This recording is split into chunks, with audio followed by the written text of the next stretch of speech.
de André Luiz Ruiz, Romance do Espírito Lúcio, Despedindo-se da Terra, Parte 1, Sinopse. Desencontros amorosos, competições profissionais, atitudes vingadoras, ambições materiais, disputas de poder, jogos sexuais e conflitos afetivos são o cenário diante do qual nossos comportamentos são avaliados perante as leis espirituais para a definição de nossos destinos. Quando chega o momento de tais exames morais, as situações da vida e nossas ações e reações diante delas se convertem em asas ou algemas para o nosso futuro. Você decidirá com seu comportamento se esta encarnação atual é a garantia de sua permanência neste mundo, ou se pelos desatinos repetidos desta e de outras vidas não estará, infelizmente, sendo exilado para um mundo mais inferior, despedindo-se da Terra. Capítulo 1. Jogo de interesses.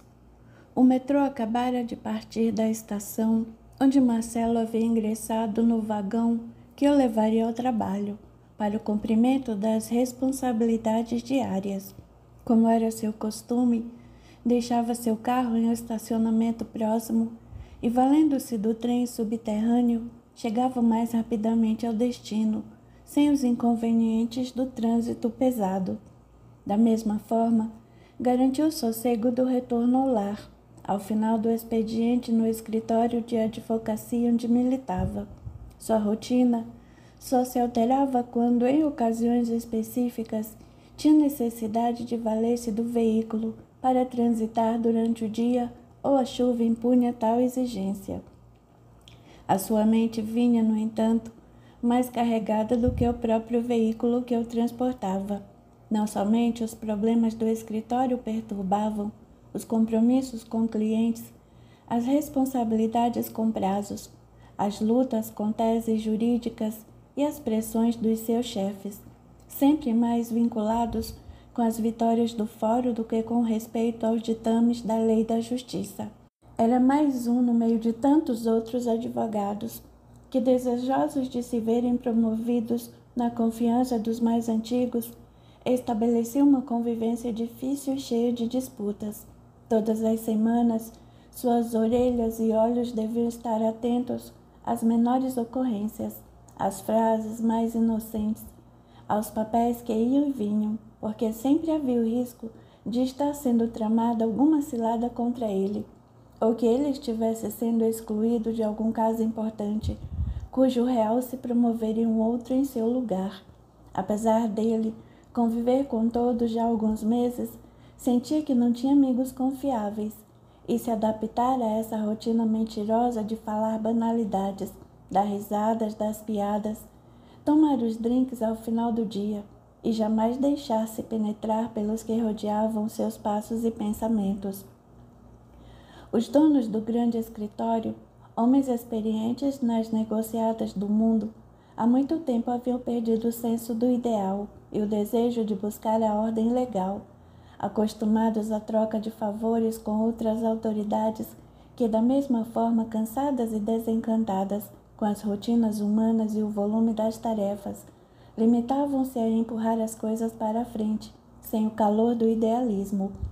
Interessados em ganhar sempre, os proprietários daquele estabelecimento tão respeitado nos meios profissionais, naquela cidade, estimulavam este clima de mútua desconfiança, através do qual pretendiam desenvolver as astúcias, a ambição, a capacidade de jogar, a esperteza naqueles que ali prestavam serviço e traziam os ganhos financeiros que vinham engordar o já grande patrimônio pessoal que detinham sob suas mãos.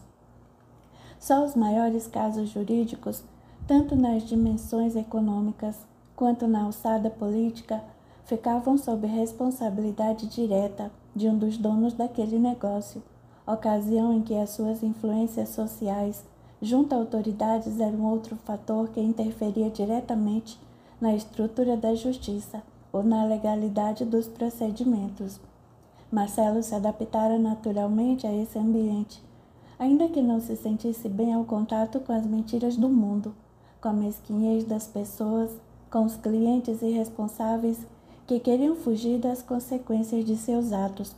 Para Marcelo, o que importava era o pagamento, o dinheiro que ia receber ao final do mês pelo regime de produção, o que o fazia engolir todos os sapos e há muito tempo abdicar dos sonhos do direito como instrumento da justiça. Estes não eram, porém, os únicos problemas de Marcelo naquele dia.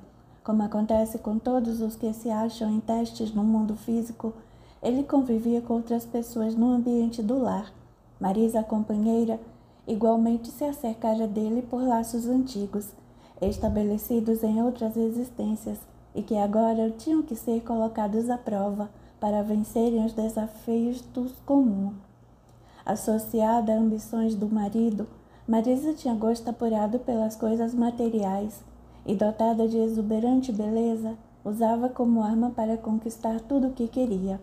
Marcelo e Marisa traziam o espírito vibrando na mesma sintonia de interesses, o que possibilitava que o desejo de um correspondesse ao desejo do outro. Quando Marcelo cruzou seu caminho, Marisa se encontrou com seus recursos materiais, sua roupa bem talhada, sua fala fluente, seu estilo de vida. Antevendo uma vida de facilidades ao lado daquele jovem, tratou de colocar suas armas a serviço de seus planos. Passou a sediá-lo com roupas provocantes, usada de forma inteligente e astuta, para que não parecesse uma mulher vulgar que se oferecia, quando era exatamente isso que fazia. Ao lado do panorama físico desafiador, Marisa sabia que Marcelo logo se veria traído, se ela usasse da técnica que mesclava sensibilidade com desinteresse. Deixaria que o rapaz percebesse sua inteligência durante as conversas sobre as tolices do mundo, falando de filmes, de temas filosóficos, cultivando gosto pela música, coisas sobre as quais Sabielo, o jovem, não tinha muito domínio. Assim, quando juntos, mostraria que tinha conhecimentos variados, e para um homem que se tinha em conta de muito inteligente, nada melhor do que estar ao lado de uma mulher que, sem competir frontalmente com ele, também possuía dotes admiráveis. Por outro lado, em seu plano de conquista, Marisa se faria de difícil, recusaria alguns convites, alegaria compromissos já assumidos antes para que Marcelo ficasse impaciente e confuso, com receio de perder a tão cobiçada presa. E no meio disso tudo estavam as roupas insinuantes, a sua beleza natural, enriquecida pelas produções artificiosas, o cabelo bem ajeitado, as maneiras finas mescladas com as formas simples, tudo bem estudado para o fim desejado. Não há nada mais interessante do que aceitar a condição de caça, sabendo-se, no entanto, que se está na condição de caçador. Fazer-se frágil para conseguir atrair o interesse daquele que parece mais forte, a fim de motivá-lo a uma luta onde certamente acabará derrotado. Este tem sido o velho procedimento do afeto ao longo dos séculos. O jogo da mentira produzir as frustrações e as dores do coração que busca por um sentimento verdadeiro. Marisa, como você pode observar, também era uma profissional astuta, tanto quanto Marcelo, colocando seu talento em uma outra área de atuação, a da conquista de seus objetivos, valendo-se tanto de suas armas pessoais quanto das fraquezas alheias, que sabia manipular com maestria. E o rapaz, que lhe representava o objetivo principal, carregava o coração desguarnecido, desejando encontrar companhia, ao mesmo tempo em que, dentro das naturais leviandades masculinas, ansiava ter ao seu lado uma exuberante representante do sexo oposto, como a demonstrar a sua capacidade de conquista. Vaidade e carência de um lado, astúcia e ambição de outro. Isso bem representava a dupla Marcelo e Marisa. Como falávamos antes, naquele dia o pensamento de Marcelo vinha assoberbado por outras preocupações, além daquelas naturais de sua rotina de trabalho. Logo pela manhã, havia tido uma discussão com Marisa, que desde algum tempo vinha pressionando no sentido de conseguir melhor colocação dentro do próprio escritório. Sem participar das atividades profissionais do marido, Marisa não tinha ideia da verdadeira guerra de interesses e ambições que acontecia em sua profissão. No entanto, ambiciosa e desejando ostentar uma condição social ainda melhor, sabia que precisava pressionar o marido para que ele começasse a conquistar mais espaço em sua atividade remunerada. Para isso, desde algum tempo, passou a usar certas estratégias de pressionamento velado, comentando com ele, como quem não quer nada, as conquistas materiais de certos amigos com quem conviviam, enaltecendo-lhes a capacidade, elogiando-lhes a inteligência, com a finalidade de diminuir a autoestima do próprio Marcelo. Imaturo para certas coisas, o marido se via pequenado na admiração da esposa, ante as referências elogiosas dirigidas aos outros homens que não ele. Não se tratava de uma questão de ciúmes, já que Marisa tinha o cuidado de não deixar as coisas seguirem por esse caminho. A mulher sabia ser carinhosa ao extremo nos momentos de intimidade do casal, momento em que sabia dominar as atenções do companheiro e manipular à vontade. Na esfera do prazer físico, Marisa sabia usar os mais importantes e convincentes instrumentos de convencimento para aplicar sobre a vontade tíbia de Marcelo. Assim, o marido não se sentia ameaçado no relacionamento pessoal com a esposa, mas o simples fato de ela elogiar as conquistas de outros em sua mente emocionalmente infantil sugeriu o fato de serem melhores do que ele próprio. Acostumado às constantes competições da vida diária, no trânsito, no escritório, no fórum, Marcelo interpretava tais referências elogiosas aos outros como um demérito próprio, pressionando-se pessoalmente ainda mais para que o seu sucesso atraísse as mesmas referências da mulher desejada. Naturalmente era o mesmo jogo de sempre. Todavia, por mais que se esforçasse em suas atividades e em seus métodos, Marcelo não podia vencer de imediato certas barreiras que somente as oportunidades muito bem exploradas conseguiriam superar. O tempo passava. Desse modo, e as coisas não mudavam no escritório. No entanto, no lar, nada lhes faltava, nem dinheiro, nem conforto, nem os favores da sorte. Pelo menos era o que ele próprio pensava. Na cabeça da esposa, entretanto, acostumada às vacuidades da vida, às frivolidades do mundo, às superficialidades das aparências, estava pesando a monotonia, a falta de algo novo, o desejo de aventurar-se em atividades náuticas, a troca de apartamento por um outro maior e mais confortável, o desejo de se destacar mais nos encontros com outras mulheres, tão mais doidivanas do que ela própria. Essa diferença na forma de ver as coisas propiciava a nota discordante entre eles. Marisa não falava estas coisas abertamente, porque tinha ciência do exagero de seus desejos, ainda que os cultivasse mesmo assim, como forma de se mostrar importante para os que pretendia impressionar.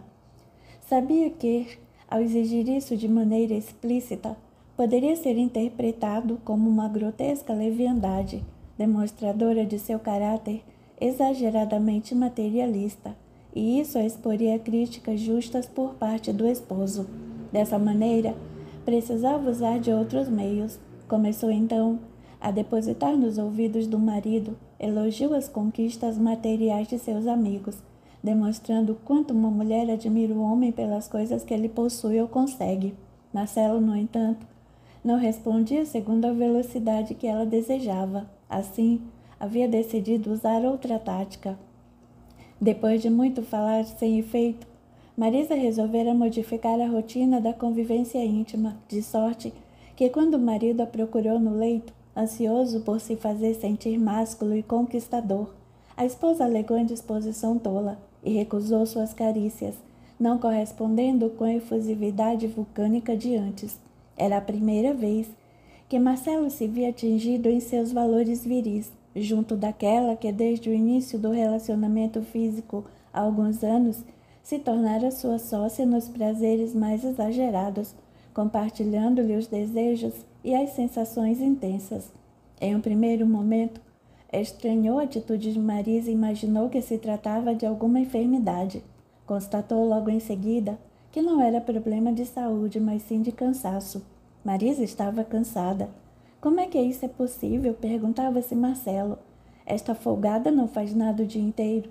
Quando muito vai ao shopping fazer compras e gastar o meu dinheiro, enquanto estou lutando como um alucinado para satisfazer suas loucuras. E agora, quando a procurei, vem com essa de cansaço, exasperou-se ele. No entanto, o fato era esse. Ele se fazendo todo adocicado, tentando despertar na esposa o desejo, e ela se fazendo de indiferente propositalmente. Marcelo pretendeu forçar a situação, mas Marisa o advertiu de que não iria conseguir nada com ela, e que seria melhor que dormisse para que no dia seguinte tudo se resolvesse depois de uma noite de descanso. O marido virou-se para o lado e começou a pensar naquele novo cenário. Com seus neurônios acostumados a ver armadilhas, mentiras e meias-verdades em todos os seus casos do escritório, em todos os relacionamentos pessoais com os colegas e em cada jogo de interesses que era obrigado a montar para defender as pretensões de seus clientes, Marcelo logo passou a pesquisar as possíveis causas daquela estranha reação e não lhe foi difícil ajuntar ao fato as palavras de admiração que Marisa vinha lhe lançando aos ouvidos quando falava sobre este ou aquele de seus amigos de profissão. Afogueada em seus pensamentos indisciplinados, quase não dormiu a noite inteira, ficando ainda mais irritado ao escutar a respiração profunda da esposa ao seu lado, indicando que dormia tranquilamente. Levantou-se rapidamente, antes que o despertador soasse naquela manhã, e depois de tentar apagar os piores presságios do pensamento, tomou rápido café, dirigiu-se à garagem de seu apartamento e tomou o rumo do estacionamento próximo à estação do metrô, onde seu dia iria começar. Dessa forma, Marcelo não percebeu o balanço do vagão, embalado pelos pensamentos mais conturbados, e se sentindo desprezado no afeto físico daquela que até então havia sido a amante perfeita, compartilhando das mesmas aventuras e prazeres. A pressão em seus pensamentos havia aumentado e assim Marcelo teria um dia um pouco mais difícil do que os anteriores. Capítulo 2. Os cenários, os planos e os desejos.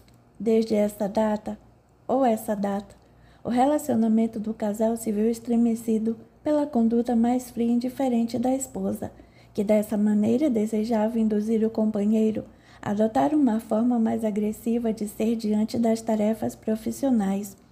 Nas discussões que se seguiram, sempre com o mesmo cenário, Marcelo tentando a aproximação íntima e Marisa demonstrando seu desinteresse. A mulher sabia fustigar a vaidade masculina, sobretudo ao insinuar que talvez o esposo não fosse tão competente profissionalmente como alardeava.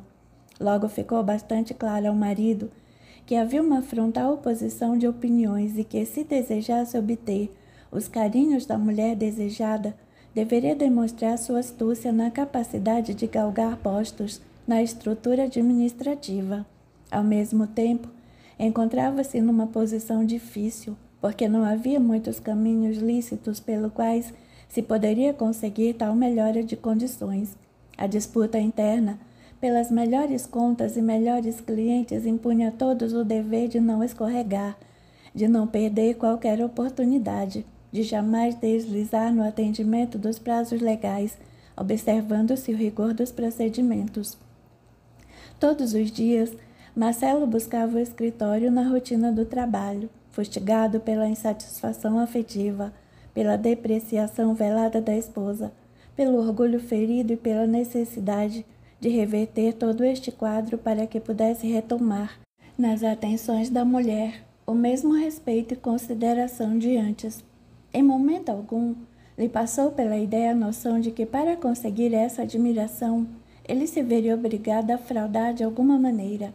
A questão ética era pouco considerada por todos os que lá trabalhavam, acostumados a falar muito dela nos seus escritos, a avaliarem sua existência nas condutas formais junto às autoridades, mas de não viverem seus ditames nas horas comuns do dia. Assim, entre os homens e as mulheres que conviviam no ambiente do escritório, as guerras ocultas ou declaradas eram um capítulo à parte, na experiência da convivência entre profissionais do direito, que ali se empenhavam em defender uma versão da verdade, e não a verdade plena. Com o passar dos dias, então, o advogado ambicioso se dispunha a estabelecer uma estratégia de forma a tirar vantagens dos eventos fortuitos e das relações de trabalho que se estabeleciam no ambiente laboral. O escritório era de propriedade de dois velhos causídicos, Dr. Alberto e Dr. Ramos, cada qual liderando um grupo de profissionais que, segundo seus próprios critérios de escolha, foram definidos para servirem de equipe jurídica a serviço de seu líder. Dessa maneira, dois grupos se antepunham nas disputas pela produção de resultados estampado no número de vitórias conquistadas, casos resolvidos e honorários embolsados. E apesar de todos estarem envolvidos nas tarefas gerais e eventualmente ajudarem-se na troca de favores, havia sempre uma disputa sutil entre os dois grupos, disputa esta que era igualmente estimulada pelos dois principais líderes, que a encaravam como salutar competição a favorecer os objetivos almejados.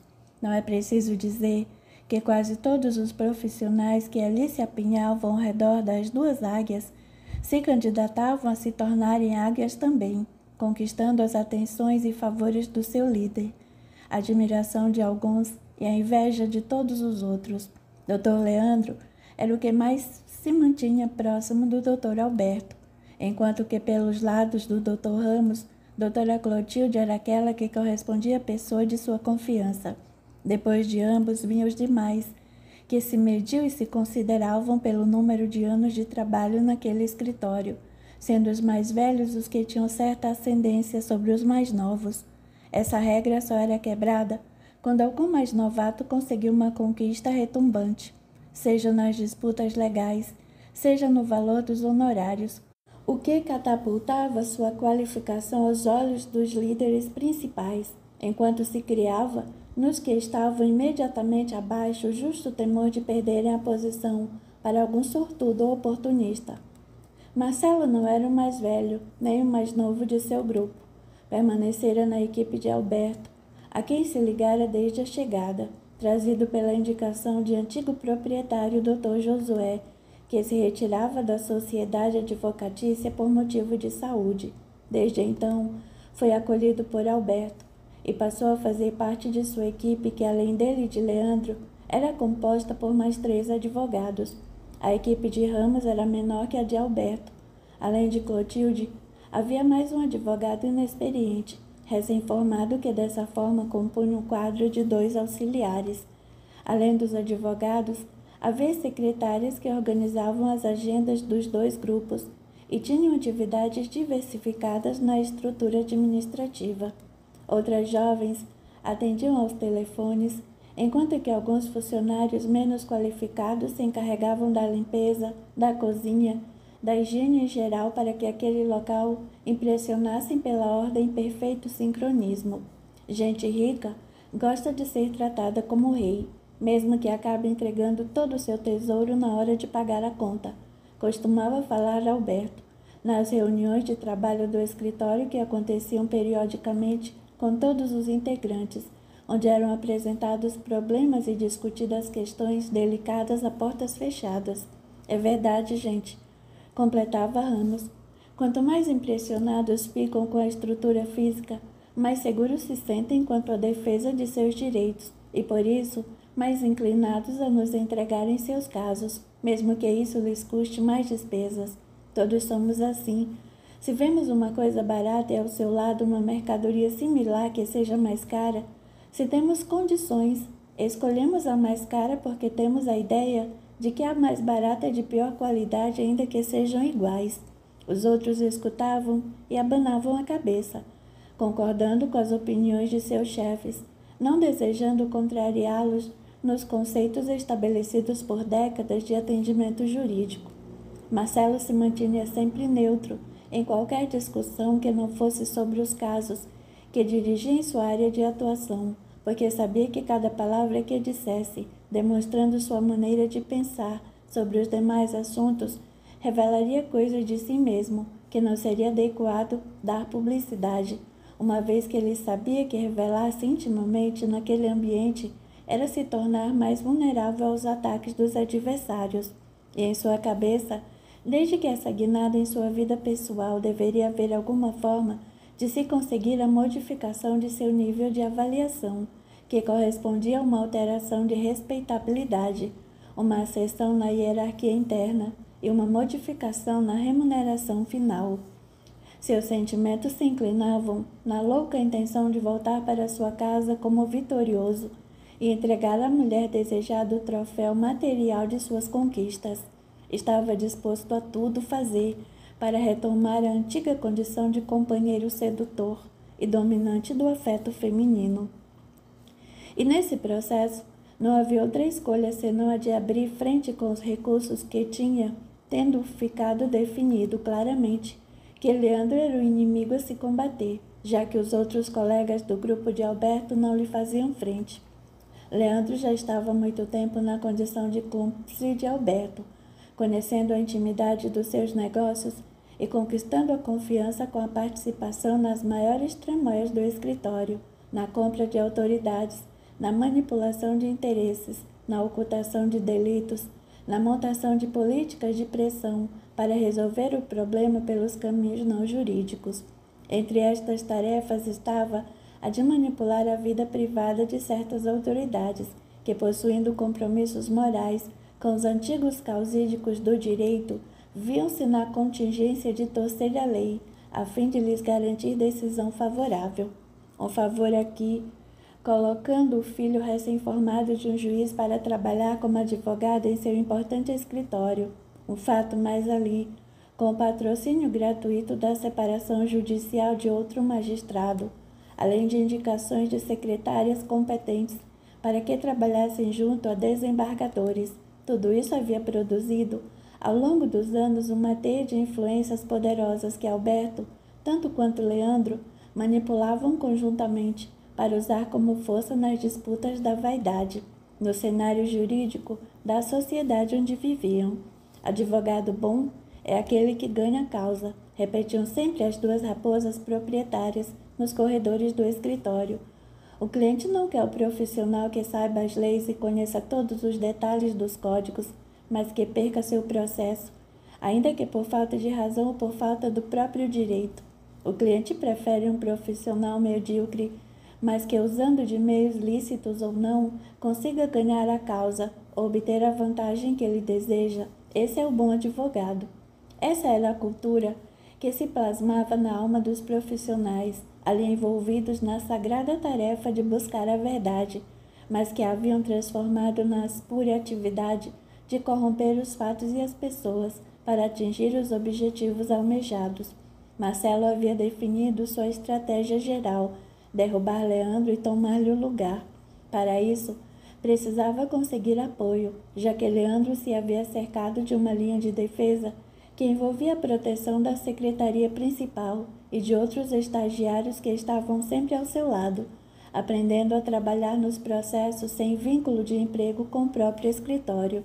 E dentro de sua nova aventura, estimulado pelo desafio proposto pelo comportamento da esposa, que despertava em sua alma vaidosa a imaturo desejo de demonstrar seu poder e sua capacidade, Marcelo sentiu a necessidade de informações, de conhecimentos, de detalhes sobre tudo, porque naquele universo pequeno informação era um bem muito precioso.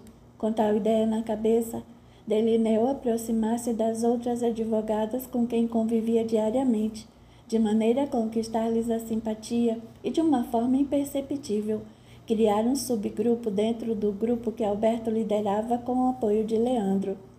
Se Marcelo se tornasse um líder das outras três, que compunham com ele a força de trabalho com que Alberto contava, seria mais fácil conseguir o apoio para fraudar as coisas e abater Leandro, que por sua condição de superioridade não fazia questão de ser muito simpático com os demais, preferindo a proximidade com Alberto.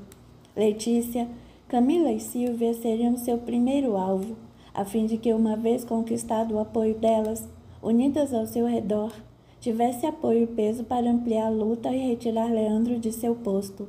Naturalmente que não seria fácil nem rápido obter tudo isso. Entre eles jamais houvera uma aproximação que se pudesse qualificar de confiança, mas não era do que um superficial relacionamento profissional, onde uns ajudavam os outros quando era conveniente, mas jamais se deixavam comprometer ou aprofundavam nos envolvimentos. Por isso, Marcelo precisaria adotar estratégias adequadas para iniciar um processo de aproximação sem levantar suspeitas. Enquanto isso, iria levando as coisas com Marisa, a esposa, de forma a tentar convencê-la de que estava ganhando terreno e conquistando espaço no escritório. Em suas ideias mirabolantes, arquitetava o plano de dormir fora de casa algumas vezes, alegando ter sido convocado para viajar para atender clientes distantes, desejando demonstrar com isso que estava ganhando a confiança dos patrões. Sua cabeça funcionava a todo vapor, como se uma força desconhecida alimentasse a caldeira fumegante com mais e mais lenha, fazendo tudo encaixar-se de forma lógica, serena e perfeita, no sentido da conquista de seus objetivos. As ideias iam sendo sucedidas por novas inspirações, e entusiasmado por tal perspectiva, Marcelo chegava em casa toda noite e se mantinha no escritório de seu apartamento, dedicando-se à montagem e ao aperfeiçoamento de suas armadilhas. Marisa iria notar a modificação de sua rotina e certamente tornaria as coisas mais fáceis para ele. Entretanto, ainda que no princípio a vaidade e o orgulho feridos tivessem sido os primeiros estimuladores de sua vontade, desde o momento em que se debruçou sobre o fatídico plano, passou a alimentar-se com o próprio prazer de crescimento e conquista pessoal. Já não era tanto por Marisa, cuja postura interesseira houvera disparado o processo. Agora já era por ele mesmo, convencido realmente de que sua capacidade estava a merecer uma melhor consideração dos proprietários do escritório e que Leandro já havia se acomodado ao posto, sem apresentar méritos para nele permanecer indefinidamente. Sem qualquer cuidado mental, Marcelo se deixava arrastar pelos sonhos de realce, defeitos de caráter que ele possuía e que Marisa, bem o conhecendo, usava quando lhe parecia adequado para obter o que desejava, controlando as atitudes do marido. Agora, o jovem causídico estava acreditando que, realmente, ele merecia mais do que tinha, e sua inteligência, como se estivesse preparando uma estratégia de defesa de um cliente, se deliciava com o próprio brilhantismo, traçando os passos delicados e as rotas mais seguras, não apenas para derrubar Leandro, mas para que isso parecesse uma queda natural, sem qualquer provocação externa, sem que ele aparecesse como responsável. Daí, com o apoio da liderança que conquistara junto às 3 jovens advogadas, seria fácil ser escolhido para substituir aquele que se desgraçara junto ao advogado principal. Até tarde da noite, Marcelo se mantinha isolado, meditando, avaliando as vantagens, os prós e os contras, a estratégia de abordagem, as táticas mais sutis para que tudo acontecesse de forma natural. De tudo isso, Marisa não fazia ideia, apenas percebia as mudanças de comportamento do esposo, atribuindo isso à sua tática, que a levava a dar razão a si mesma, no conceito de que o marido precisava ser empurrado para que saísse do marasmo e continuasse lutando pela conquista de novas posições. A vida é essa disputa constante. Quem não quer lutar será devorado pelos outros. E se as coisas são assim, melhor ser quem devora do que servir de comida para os tubarões. Tais pensamentos eram comuns aos dois, igualmente distantes dos princípios éticos que deveriam servir de base para uma vida saudável. Como se vê, Marisa e Marcelo se dedicavam a uma vida material, uma vida sem sentido mais profundo, na qual os conceitos e valores morais só serviam para julgar os outros, mas nunca para estabelecer padrões de comportamento para si mesmos. A vida, segundo pensavam, valia pelas facilidades e confortos que pudessem desfrutar, pelas viagens que fizessem, pela qualidade do automóvel que tivessem na garagem, pelo estilo de vida que ostentassem. Daí tiravam toda a sensação de felicidade, mesclada pelo saciar de suas ambições e do orgulho de si mesmos, nas disputas com os demais onde, tanto quanto no fórum, tinham para si o conceito claro de que o vencedor era aquele que exibisse as riquezas que possuía, enquanto o perdedor era aquele que se via impossibilitado de responder às exigências sociais, naquilo que era visto como sinal de riqueza e importância. Se para os clientes Bom advogado era quem ganhava o processo, não importando por que caminhos, para as pessoas em geral. Bom advogado era aquele que tinha um carro novo, uma casa vistosa, boas roupas e boa figura por onde andava. E tanto para Marisa quanto para Marcelo, boa vida era aquela que propiciasse a superioridade em relação aos outros amigos, desfrute e abuso das sensações físicas, status social, aparência requintada, pouco importando se isso viria a produzir a inveja nos demais, coisa que eles consideravam reação indicadora de pobreza e incompetência. Ainda que ambos fossem movidos pela inveja nas competições com os outros que viviam de maneira inconsciente, consideravam a inveja de que poderiam ser vítimas como a expressão da mediocridade dos invejosos, que ao invés de trabalharem e terem competência para conquistar as mesmas coisas, outra coisa não faziam do que olhar com olhos gordos as vitórias por eles obtidas na arena do mundo. Deus era apenas uma questão de crença e conveniência, uma parte das rotinas da vida e, sem sombra de dúvida, mais uma oportunidade para a exibição de suas condições materiais, já que a expressão de sua fé vinha revestida de roupas extravagantes, suntuosas e chamativas nos templos a que se viam convidados por forças das conveniências sociais. No entanto, a realidade espiritual não possuía qualquer importância no universo de suas preocupações, relegada qual questão a episódios, momentos para os quais eram convocados pela inclemência da morte, nas ocasiões em que precisavam acompanhar o sepultamento de algum conhecido, coisa que faziam com profundo constrangimento e quase contrariedade, furtando-se de tais compromissos com a inexorabilidade sempre que fosse possível. Em seus espíritos imaturos, a noção da transitoriedade era incômoda, porque conspirava contra todos os seus objetivos imediatos, torpedeando seus desejos. Como é que alguém que deseja comprar um iate porque já não tem mais o que usar para divertir-se pode encarar um fenômeno que lhe traz à mente a inutilidade de tudo, a finitude de todos os caprichos e sonhos? Se o desejo é mais intenso, tudo que venha combatê-lo com os argumentos da verdade é mal visto por aqueles que se permitem a ilusão das leviandades e os sonhos tresloucados. Como falar a uma mulher abastada que é uma insanidade adquirir mais uma bolsa, cujo valor poderia sustentar uma família de 5 pessoas por 2 meses? Como falar a um jovem que possui recursos abundantes, que o que ele gasta com um carro seria suficiente para se adquirir uma casinha para a moradia de um grupo de pessoas que não têm onde viver? Como dizer a um homem que o valor que gasta em festas, bebidas e excessos poderia salvar a vida de muitas pessoas que precisam de remédios simples para que não têm recursos para comprá-los, enquanto ele próprio está gastando para se matar na ilusão do prazer? Tudo isso é notícia que vem na contramão dos interesses e, assim, não são passíveis de serem escutados. Por esse motivo, com sabedoria, Jesus afirmava ao seu tempo: é mais fácil um camelo passar pelo fundo de uma agulha do que um rico entrar no reino dos céus. Mateus, capítulo 19, versículo 24. Capítulo 3. Os objetivos do mundo espiritual inferior. E aí, Juvenal, o chefão já tem as instruções?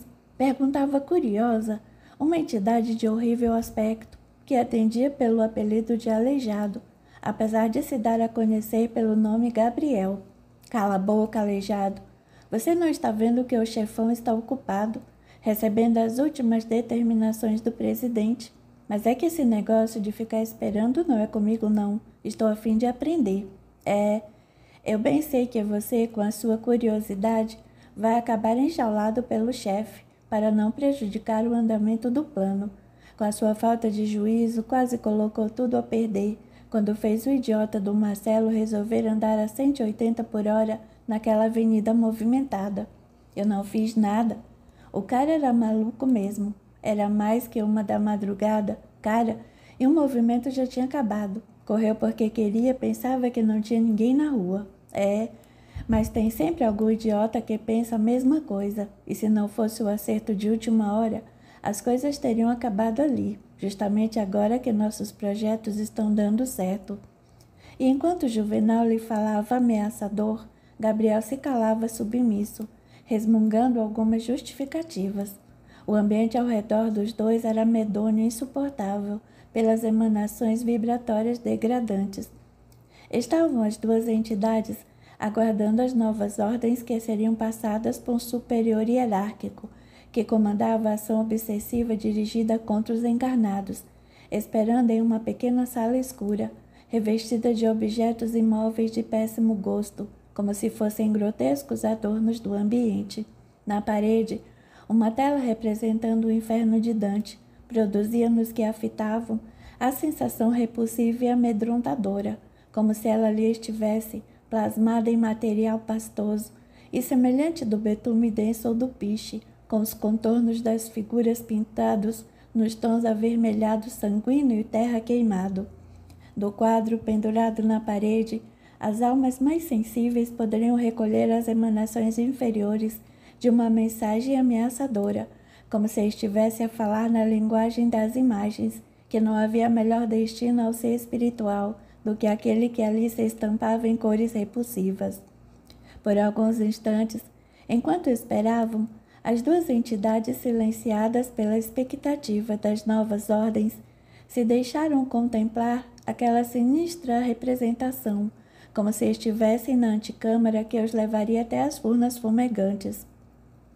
Não lhes faltavam no pensamento as ideias de tais lugares inferiores nem as figuras horripilantes dos demônios e diabos que a tradição religiosa havia engendrado e que, desde muitos séculos, povoavam a mente dos incautos, ameaçadores e exigentes.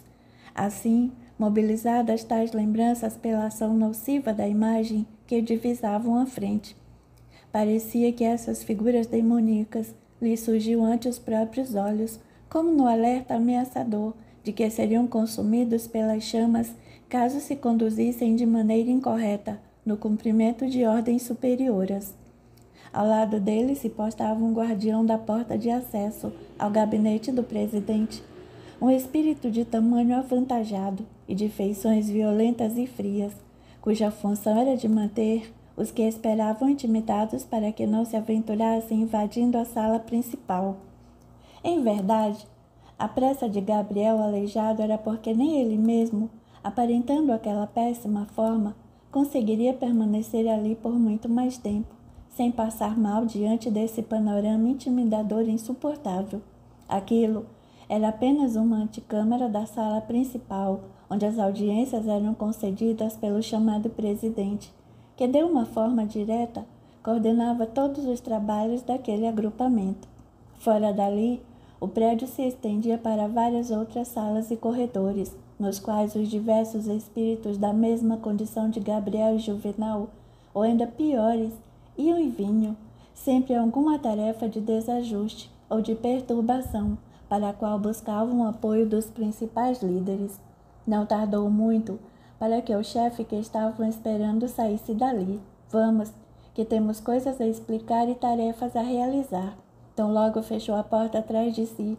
Juvenal e Gabriel trataram de se levantar e, sem delongas, saíram acompanhando a entidade, que lhes dominava a vontade como se fossem dois cães adestrados, à espera do comando de seu dono para a ação imediata. Saíram os três e tomaram um rumo já conhecido que os levaria aos gabinetes de trabalho, se assim pudessem ser chamados lugares onde se reuniam, uma mistura de escritório com cozinha imunda, sem qualquer asseio e iluminação, naquele mesmo ambiente espiritual degradante.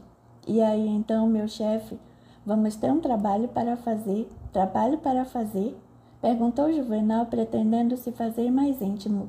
Olhando com desprezo, a entidade a quem ele se dirigiu fuzilou com dardos visuais, como se chispas alaranjadas lhe saltassem dos olhos e atingissem o olhar da entidade subserviente, fazendo-a recolher-se intimidada, sem que precisasse proferir nenhuma palavra.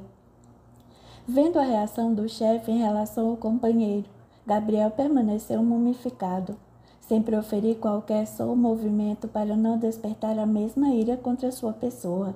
Decorridos longos minutos, o chefe tomou a palavra e trovejou: "Vocês dois, seus idiotas, estão cansando a paciência do nosso presidente. Foi com muito custo que consegui salvá-los das punições merecidas, coisa que não vão voltar a acontecer, porque não pretendo me humilhar novamente para tentar proteger gente minha que nada faz para proteger a si mesma. Do mesmo modo, estão cansando a minha disposição de aturá-los, por causa da incompetência que têm demonstrado na condução de uma perturbaçãozinha tão simples como esta. Para garantir a posição de vocês dois na organização, tive que prometer ao nosso dirigente maior soluções a curto prazo para que as tarefas não sejam atrasadas, já que tem interesse nos casos em que estamos representando seu desejo pessoal. Enquanto falava assim, os dois espíritos que se vinculavam a ele se encolhiam a um canto, apavorados com as possíveis sanções que lhes seriam atribuídas naquele antro de perversidade e de perturbação. Vendo o resultado de seu discurso, medido especialmente para aquele momento, a fim de que causasse nos dois os efeitos desejados, o chefe continuou dizendo: desde alguns anos, nosso dirigente está planejando os passos junto com seus assessores, para que finalmente os culpados paguem por seus crimes. A vingança não morreu, e longe do que os caveira vestida pensam, a mão vingadora é a lei que comanda os destinos, e se fará sentir sobre aqueles que carregam as culpas guardadas na própria consciência.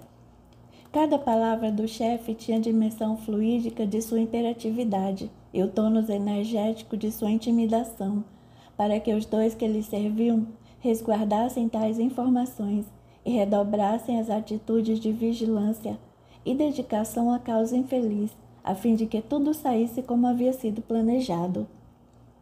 Entendendo que ambas as entidades se mostravam atentas e interessadas, apesar do aspecto amedrontado, o chefe continuou: graças à ação diligente da nossa direção, tudo está bem orquestrado para que as coisas terminem de acordo com os desejos pessoais do presidente.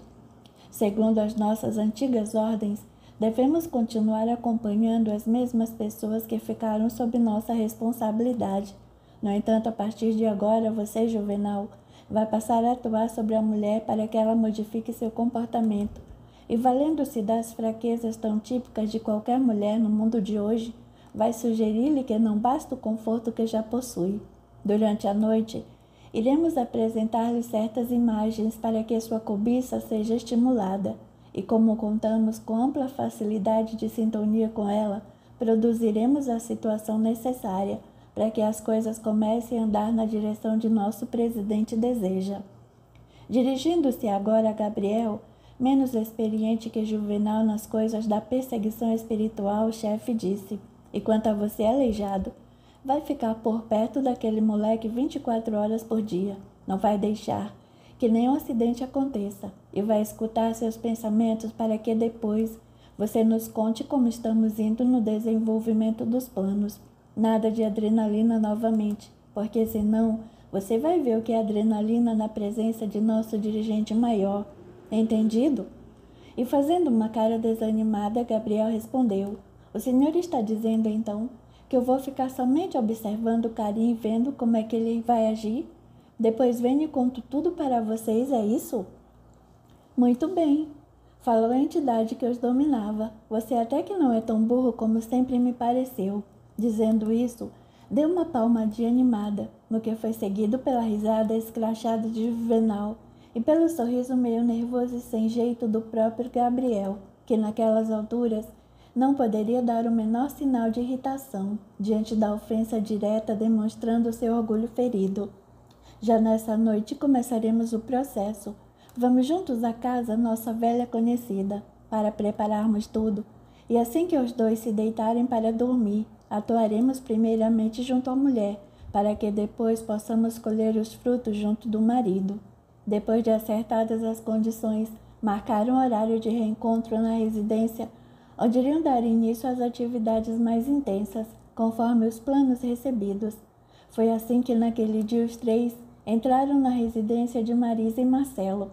Capítulo 4. A ação dos espíritos negativos.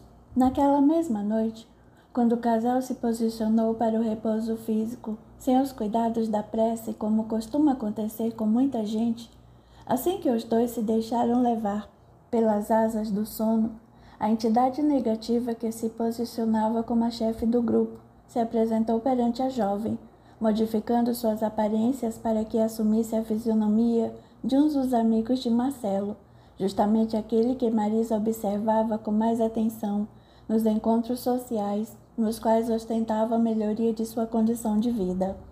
Ao sair do corpo carnal, o perispírito da esposa se apresentava absurdamente diferente das formas do corpo carnal, perdendo a exuberância e ganhando a desarmonia das linhas gerais, o que fez com que ela não estranhasse a entidade que lhe oferecia os braços, fantasiada com a aparência de Glauco, o conhecido dos jantares sociais.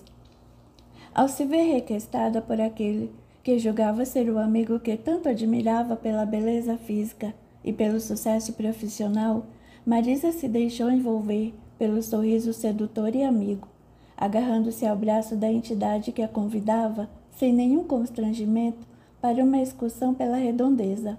Não havia nenhuma violência, nenhum gesto de imposição. Apenas o sorriso, a postura envolvente, a inclinação de Marisa e a possibilidade de estar ao lado de um rapaz que lhe dominava a admiração de mulher. Atendendo às ordens da entidade principal, Juvenal permaneceu à cabeceira de Marcelo, impondo seus fluidos densos sobre o centro cerebral, de forma a produzir-lhe uma dificuldade de exteriorização, como se tivesse que lutar contra o peso das próprias ideias.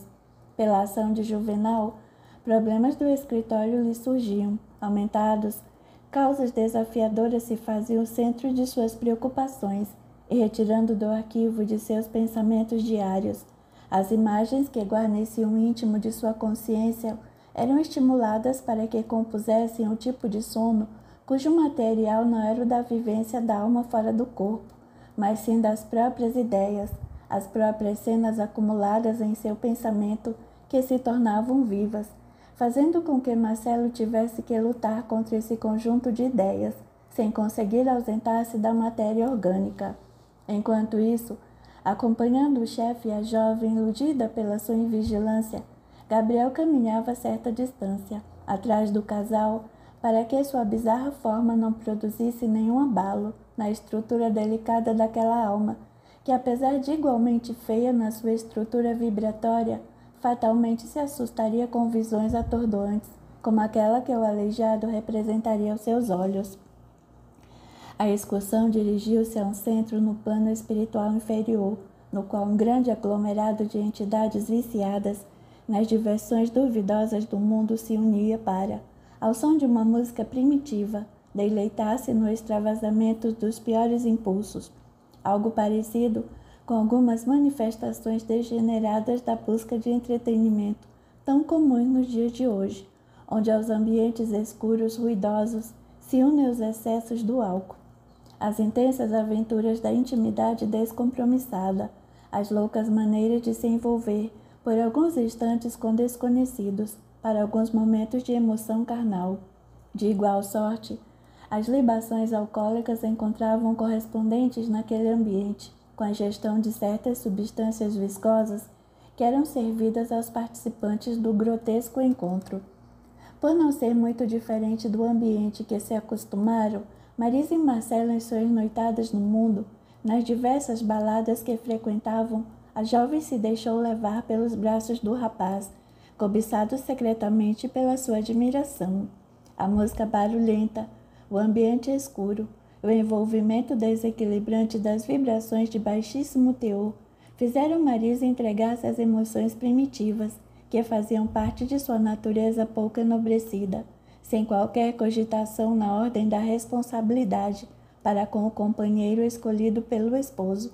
A jovem se permitiu o envolvimento com a figura cuja aparência fazia lembrar Glauco, o jovem amigo do casal. Dos passos desconexos da dança aos estreitamentos da intimidade na escuridão do ambiente não tardou muito. A emoção euforizava a alma da jovem adormecida no corpo, enquanto que o experiente espírito trevoso sabia manipular os centros de força genésicos da mulher, a fim de que a mesma experimentasse ainda mais excitação e euforia em seus braços.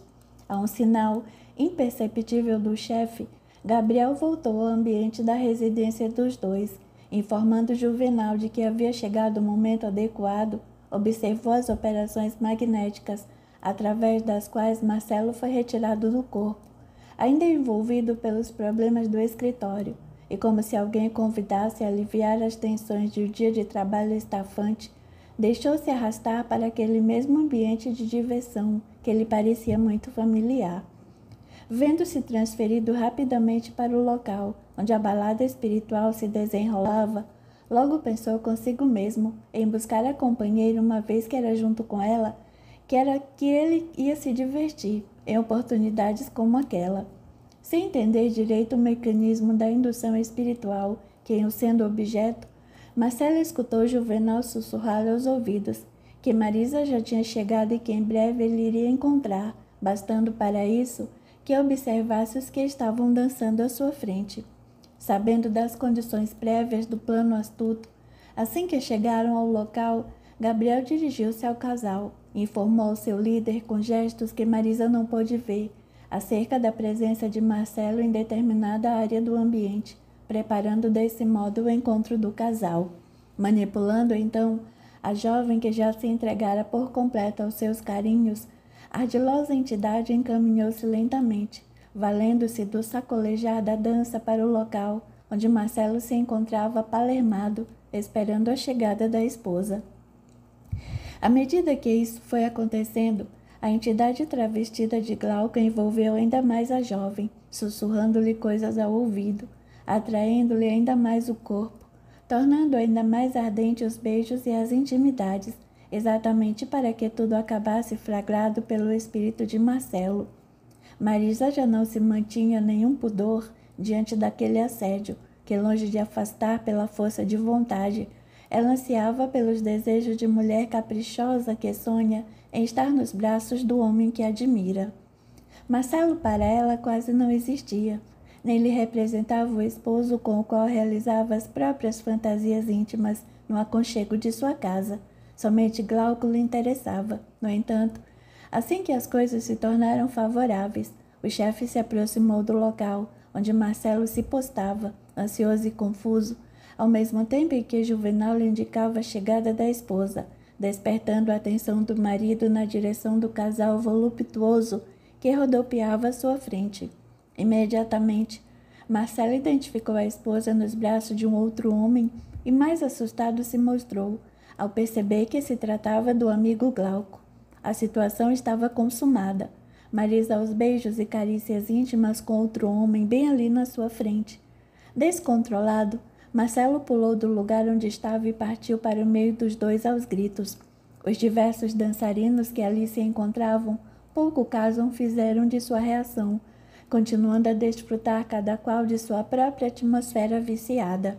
No entanto, assim que atingiu o local onde a esposa se achava, desejou partir para a agressão contra o seu companheiro de dança, no que foi impedido por Juvenal, que se fazia como que um dos responsáveis pelo lugar. Não, meu amigo, aqui dentro nós não os permitimos briga. Se você não se controlar, vamos colocá-lo para fora aos safanões. Mas é minha mulher, gritava ele. Ela está me traindo com meu amigo bem na minha cara. Isso é um problema que você tem que resolver na sua casa e não causando tumulto aqui dentro. Descontrolado, diante da visão surpreendente, não conseguiu entender o que acontecera com Glauco, que desaparecera sem deixar vestígios. A própria Marisa, estupefata com a cena constrangedora do encontro com seu marido, num átimo recobrou a consciência clara do que estava acontecendo. Procurando uma explicação para o inusitado envolvimento, desejou valer-se do apoio de Glauco para ajudá-la a desculpar-se. No entanto, para sua surpresa, viu que o rapaz havia desaparecido como que por milagre. Essa era a primeira parte do plano. Assim que Marcelo constatasse a conduta irregular da esposa, junto daquele que parecia ser o seu amigo, o chefe abandonaria a forma perespiritual, na qual se ocultava como Glauco, e voltando à sua aparência habitual, tornar-se um estranho no meio dos demais, fomentando o ciúme e a raiva entre o casal, e deixando Marisa e Marcelo entregues um ao outro. Ela, misturando a excitação e o erotismo daquele encontro estimulante, com o constrangimento de ter sido flagrada pelo esposo em uma atitude inexplicável. Ele, por estar ali, na condição do marido duplamente traído, tanto pela esposa quanto pelo amigo. Nesse estágio do envolvimento, os dois desferiram reciprocamente palavras de agressão, ofensas violentas, vibrações inferiores que se casavam com o desequilíbrio do ambiente e pareciam torná-los ainda mais fortes na indignação e no desejo de se ferirem. Por fim, engalfinharam-se em uma luta física, com Marcelo esbofeteando a face da mulher e esta enterrando suas unhas na aparente carne do marido. E foi nesse tumulto que, profundamente desajustado pela cena, Marcelo foi arrastado para o corpo carnal, o qual, identificando suas disfunções emocionais, havia disparado os mecanismos de defesa, a fim de evitar um colapso dos centros vitais principais, canalizando o sentimento de ódio e as descargas de agressão para as glândulas sudoríparas, que a todo vapor produziam suor álgido e frio, através do qual buscavam drenar suas forças inferiores e emoções desatinadas, com a aceleração do batimento cardíaco em decorrência da eliminação de grande dose de adrenalina na corrente sanguínea. A desestruturação do equilíbrio somático, produzida pelas emoções verdadeiras daquele sonho inferior, propiciou o disparo dos sinais de alerta que produzem a imediata retração do espírito para reassumir o controle das forças biológicas com o despertamento no leito. Assim, Marcelo surgia despertado do longo pesadelo, constatando as difíceis condições e retendo de alguma forma a ideia de um sonho mau que envolvera os sentimentos com relação à própria esposa, por ter ficado mais intensamente marcado com o conflito verbal e físico com Marisa. A imagem de Glauco como que ficar esmaecida de sua lembrança consciente, decaindo para a zona mais inferior de suas lembranças, ainda que permanecesse clara a ideia de que Glauco estivera a produzir-lhe algum tipo de ameaça à sua condição de marido e ao equilíbrio de sua união. Lembrava-se com clareza da discussão com Marisa, que, pelo que sentia, sabia ter sido produzida por uma conduta leviana da parte dela. No entanto, mais do que uma lembrança clara, a constatação de seu estado de suor abundante, empapando-lhe a roupa, molhando a colcha sobre a qual dormia, impunha a necessidade de cuidados imediatos. Ufa! Era só um sonho, mas que desgraça! Já não bastam as tragédias do escritório. Até mesmo de noite a gente não tem sossego. Eram as palavras mentais que Marcelo dirigia a si próprio. Tentando observar as condições de Marisa, acendeu o abajur de cabeceira e percebeu nela extrema palidez, como se alguma situação amedrontadora estivesse lhe acontecendo. Procurou não fazer muito ruído e, levantando-se de mansinho, partiu para o banheiro, onde não teve outra opção, senão a de se banhar para o alívio do suor abundante que o envolveu. Ao regressar, Marisa estava desperta, tentando recuperar-se de um sonho confuso que tivera. Nas lembranças da esposa, a emoção do envolvimento físico com aquele que julgava ser Glauco lhe havia estimulado as glândulas genésicas na emissão dos hormônios femininos, tipicamente ativados quando das relações. Dessa forma, em seus sentimentos despertados havia uma mistura de êxtase e temor, prazer e raiva, não podendo deixar de identificar que houvera tido um sonho apaixonante com Glauco, mas que, sem uma explicação, Marcelo interpusera-se entre ambos, estragando aquele momento de enlevo. Certamente, não lhe caberia contar todos os detalhes de sua lembrança ao esposo, que, como já constatava com seus próprios olhos, também tivera um sonho difícil.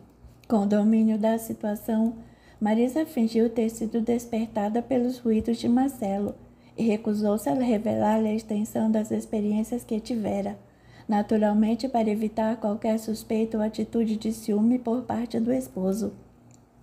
Não, querido, eu estava dormindo bem, falou a mulher, quando indagada pelo esposo sobre o que lhe estava acontecendo durante o sono.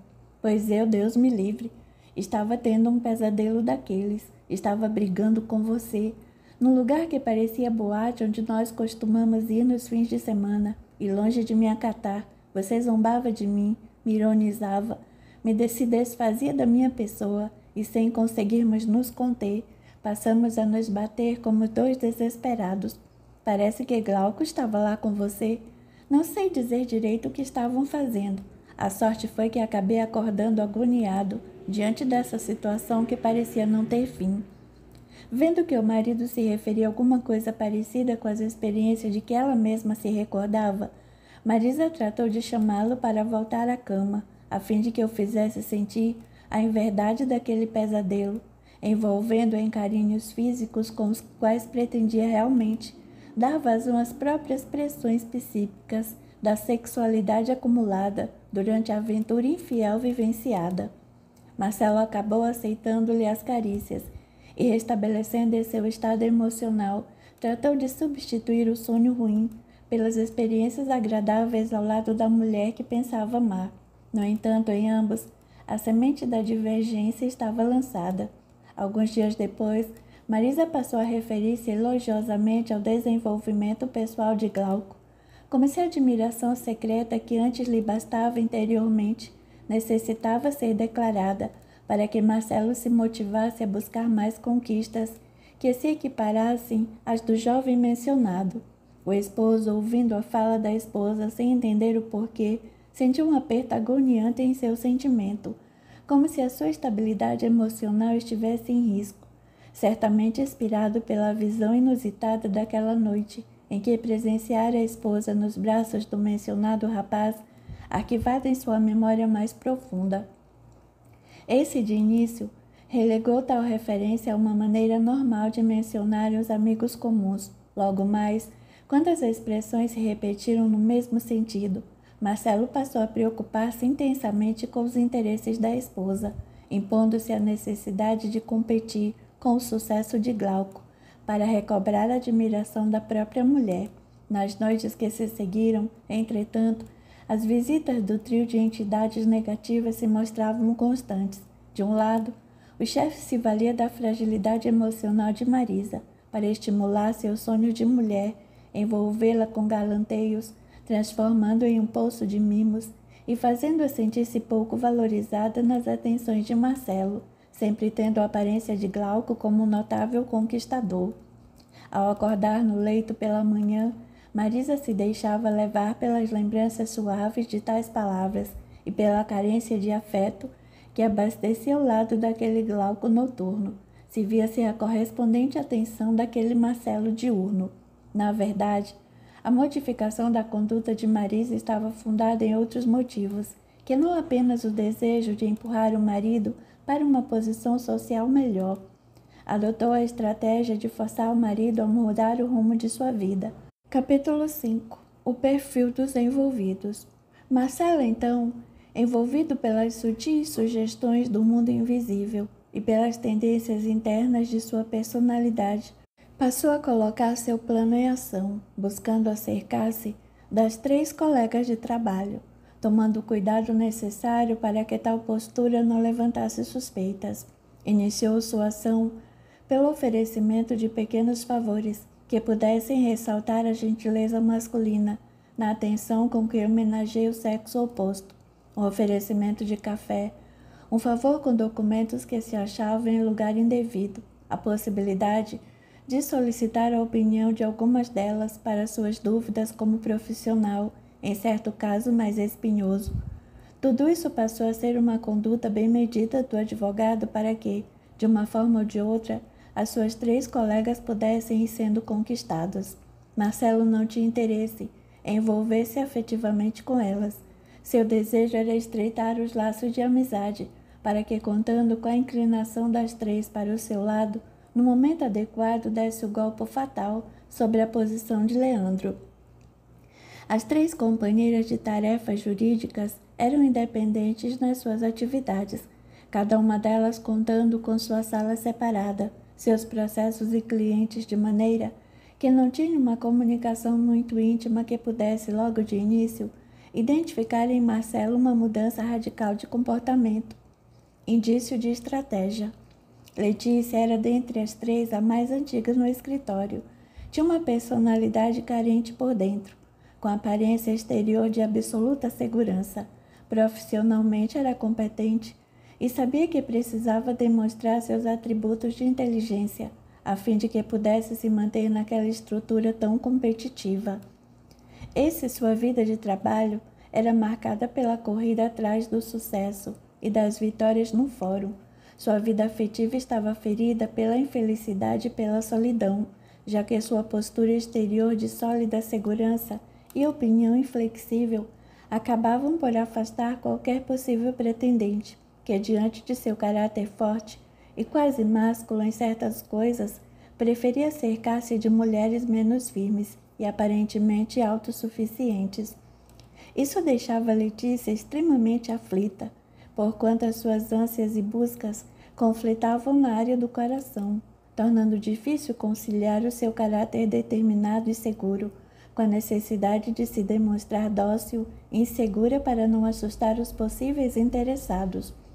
Se ela conseguia fazer esse joguinho por algum tempo, sempre chegava o dia em que a encenação acabava, ocasião em que, nas discussões e nas divergências de opinião, sempre se revelava diante do interlocutor, espantado com suas maneiras, que não admitiu a derrota nos argumentos, quando se dava conta de que se deixara atrair por essa personalidade vulcânica, estimulada pela necessidade de sobrevivência em um meio extremamente marcado pela liderança masculina, como era o escritório onde trabalhava, tinha que amargar o arrependimento pelo descontrole, encontrando novamente a solidão em decorrência do afastamento do interessado. Camila, a segunda colega de trabalho, era bem diferente de Letícia.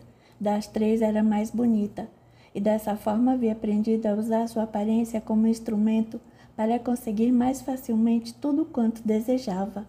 Graças a tal argumento, identificara a fragilidade masculina, sempre atraída pela estética e pelas formas, a cercá-la de gentilezas e galanteios, que ela aceitava ou desprezava segundo suas necessidades imediatas ou conveniências. Por esse motivo, Camila costumava alternar seu procedimento, temperando a necessidade de se fazer frágil com a de se manter astuta e esperta nas horas em que tais qualificações se fizessem emergentes para sua sobrevivência. Camila se fazia passar muitas vezes por ingênua, burrinha ou tola, para que isso fosse mais um trunfo em suas estratégias do que um defeito natural de sua personalidade. Como se pode perceber, essa segunda advogada não tinha problemas afetivos que envolvessem solidão ou frustrações, de tal maneira por falta de pretendentes. No entanto, suas dores íntimas eram tão grandes ou maiores do que as de Letícia, já que por causa de sua aparência, nunca podia saber se os homens a procuravam por gostarem dela ou por desejarem seu corpo.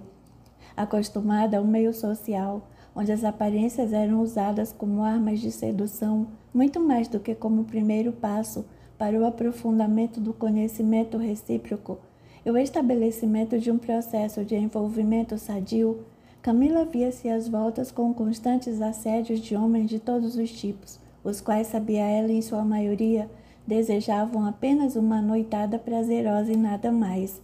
Em face de tais peculiaridades, ela adestrou-se no jogo de se fazer de desentendida, fingindo aceitar as atenções masculinas, mas não se deixando conduzir por elas.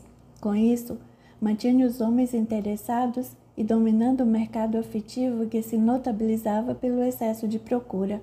Selecionava os mais bonitos e atraentes para se permitir as aventuras de algumas horas, sem os compromissos que poderiam durar para sempre. No fundo, Camila tinha medo de se apaixonar por alguém que não representasse um companheiro sincero e confiável, uma vez que na ordem dos relacionamentos a maioria só desejava encontro fácil, fortuito e rápido, e ainda que todos tivessem o mesmo discurso de um homem sozinho, em busca da companheira certa, isso só durava enquanto estavam empenhados em conduzir a moça pretendida para a intimidade do leito.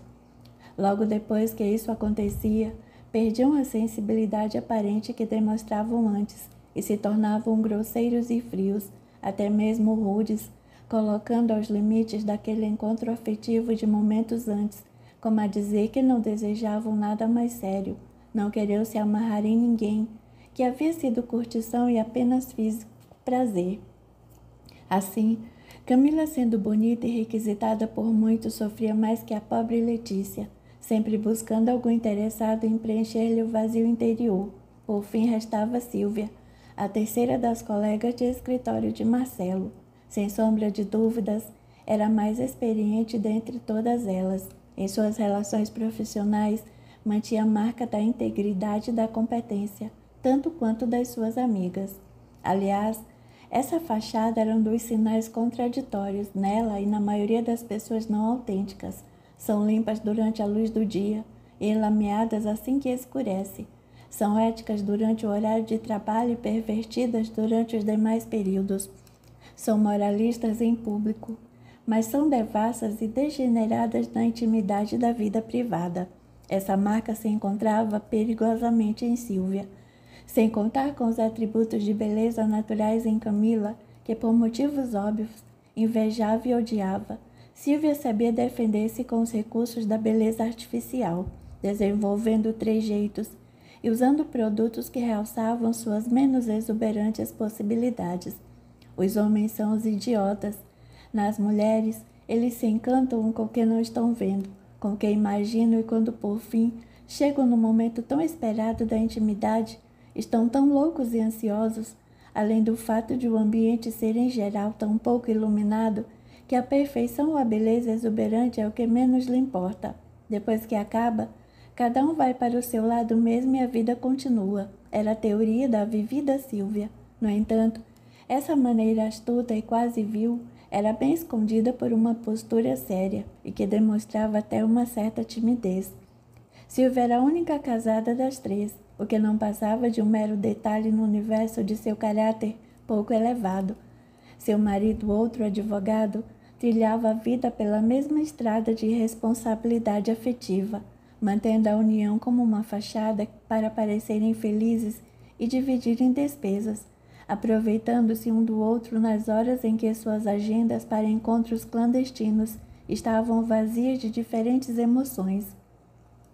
Entre eles havia essa combinação tácita de que podiam fazer tudo o que desejassem, desde que mantivessem a discrição e o outro não se inteirasse das loucuras cometidas na infidelidade consentida, mas não conhecida. E assim, Sílvia vivia de aventura em aventura, fosse com colegas de profissão que se apresentassem convenientes e interessantes, fosse com ex-clientes aflitos e carentes, em posição de destaque ou como forma de comemoração pela vitória da causa do ambiente do fórum. Sílvia, no entanto, não era muito exigente em questão de envolvimentos físicos. Bastava que seus olhos se vissem agradados para que as suas estratégias para a sedução fossem colocadas em ação. No entanto, sabia ser interessante durante o envolvimento e tornar-se fria logo a seguir, a fim de não criar enroscos e problemas desagradáveis com parceiros que a desejassem amarrar ao coração.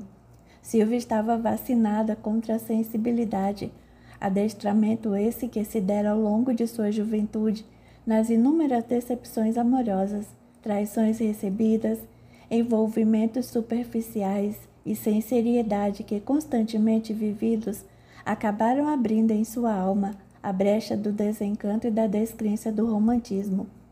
Para ela, o amor romântico era uma coisa de filme para fazer chorar as solitárias e frustradas. Ela não desejava o sentimento limpo, que aceitava trocar pela sensação confusa dos hormônios em ebulição. Nem seu casamento representava a expressão do sentimento sincero. Tratava-se mais de um acordo de interesses entre os cônjuges envolvidos. No fundo, Sílvia era a mais astuta e a mais infeliz das três porque precisava lutar para iludir os homens a respeito de um corpo interessante que não possuía. Precisava saber ser interessante para conquistar, e depois não podia facilitar as coisas para não se ver amarrada a um relacionamento íntimo que lhe pesaria na liberdade de agir. Por isso, a maioria de suas conquistas e aventuras se dava com homens igualmente casados, recurso que ela escolhera para livrar-se da condição difícil do compromisso e da paixão que surgem com mais facilidade no coração dos descomprometidos. Ela sentia medo de se envolver novamente com um amor sincero que a tornaria fraca diante dos olhares masculinos, pelo menos do homem a quem se dedicasse, conflitando com a necessidade de se manter forte no meio profissional onde se movia. Esse seu caráter volúvel e volátil fazia com que Silvia se desentendesse facilmente consigo própria, estando em luta constante entre o desejo físico que a dominava e a fome afetiva que a consumia. Por óbvios motivos, Silvia era mais perturbada espiritualmente, dominada pelos instintos sexuais inferiores, a se permitir as cirandas da intimidade, sem a proteção da afetividade sincera, o que a tornava extremamente vulnerável às perturbações espirituais que se fixam sempre nas áreas de maior fragilidade do caráter. A situação das três era intimamente muito complexa, ainda que exteriormente se apresentassem com belas roupas, excelentes posturas profissionais, seriedade a toda prova, competência e delicadeza de trato. Sem o preparo psicológico para enfrentar um desafio tão grande, lá encontramos Marcelo, ingênuo e convencido de que poderia colocar no seu bolso as três colegas de trabalho, na visão estrábica do indivíduo imaturo, que se considera o mais inteligente, para mais bonito, mais astuto como Narciso, admirar apenas a si mesmo, perigosamente vaidoso e carente, esperando se fazer admirado, sem notar que a fonte cristalina o espera para afogá-lo, consumindo por inteiro. Ao lado de todos eles, você pode imaginar como era o ambiente espiritual desse escritório de advocacia, onde vivenciavam estas experiências. Se o inferno existisse, o local onde tudo isso estava acontecendo era comparável ao seu posto avançado, na superfície da terra. As entidades que ali se mantinham dominantes traziam consigo as marcas iguais ou pioradas dos defeitos íntimos dos próprios encarnados. Arrogância, astúcia, petulância, maldade, cinismo, depravação, viciosidade correspondiam às características dos inúmeros espíritos perturbadores que ali se acumulavam, transformando o ambiente magnético daquele local de trabalho em um pardieiro da pior espécie. Capítulo 6. Começando bem. Para dar continuidade aos seus ingênuos planos de derrubar seus companheiros de escritório, através da conquista de apoio das suas outras colegas de lides forenses, Marcelo deliberou que, a partir daquela semana, passaria a ir com seu próprio carro até o centro da cidade, deixando-o estrategicamente posicionado em estacionamento próximo para que, em qualquer necessidade de trabalho, a célebre carona pudesse fazer parte de suas táticas de aproximação, levando uma das suas futuras amigas até o fórum ou a qualquer outro lugar que se fizesse necessário. Para os serviços mais simples, o escritório contava com inúmeros jovens que serviam de apoiados do trabalho que lá se desenvolvia. No entanto, fossem como serviçais ou até mesmo como estagiários, havia tarefas que não poderiam deixar de ser feitas pelo próprio advogado. Assim, pensava Marcelo, estaria ele melhor armado se o veículo pudesse lhe corresponder aos intentos, aproveitando qualquer ocasião para facultar a aproximação desejada dentro de seus planos. Marisa não vai saber mesmo, e por isso não terei problemas com seus ciúmes ou com perguntas inconvenientes. Afinal, como sempre deixava o carro no metrô, ela nunca poderia ter conhecimento da alteração de minha rotina. Era a conversa que mantinha consigo mesmo. Relembrava a conduta indiferente da esposa e o sonho estranho que tivera dias antes, no qual estivera sendo desbancado pelo assédio arrojado de Glauco, naquele ambiente que mais se parecia com a pista de dança na boate onde costumavam fazer presença várias vezes ao mês para as diversões do final de semana, sem se dar conta que, em realidade, tudo se produzira graças à ação espiritual inferior, que os conduzira a um ambiente trevoso no qual, tanto quanto acontece no mundo físico, as entidades davam vazão aos seus impulsos animalizados e viciosos com a desculpa da diversão. Assim que chegou ao escritório naquela manhã, trazia a mente cheia de ideias e o coração agitado porque sabia da necessidade de corresponder aos anseios da mulher que se tornara sua parceira nos prazeres da carne e, por isso, se permitir a dependência emocional do homem, que tudo faz para agradar a companheira, com quem compartilha as sensações mais intensas da intimidade arrojada. Observando o perfil das amigas de trabalho, imaginou que a mais acessível ao primeiro ataque seria Camila, aquela que era mais bonita e aparentemente mais acessível, porque menos altiva nas suas manifestações. O relacionamento entre todos eles não era hostil na superfície, ainda que no íntimo todos tivessem seus trunfos e armas contra todos. Por isso não deixavam de ter suas conversas e suas discussões teóricas sobre os diversos casos, mas buscando independência e segurança. Não permitiam que as coisas passassem disso para uma amizade mais íntima, na qual acabariam por revelar as próprias fraquezas. Bom dia, Camila. Como vão as coisas? Muitas audiências hoje? Perguntou Marcelo, chegando sorrateiro à porta da sala da advogada, não sem antes ter se esmerado tanto no traje que vestia, quanto no perfume que escolhera com especial cuidado em loja especializada em essências importadas e caras. Oi, Marcelo. Estou aqui tão perdida no meio dos papéis que preciso organizar, que ainda não parei para olhar minha agenda. Acho que não tenho nenhuma prevista para hoje, a não ser aqueles casos de emergência que chegam em cima da hora. Ah, que bom! Um dia sem audiências é um privilégio, quase um feriado em nossa rotina maluca. Espero que você possa desfrutá-lo com bastante prazer. Antes fosse, Marcelo.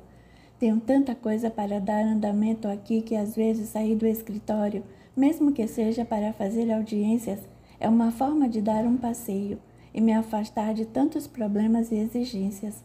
Às vezes, Marcelo, este ambiente do escritório me pesa terrivelmente e somente o ar puro lá de fora me reanima.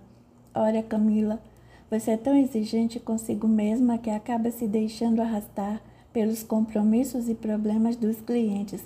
Procure nem se envolver tanto, para não levar trabalho para casa, não ficar se desgastando com estas papeladas, porque quando a gente morre, as coisas continuarão andando sem nós.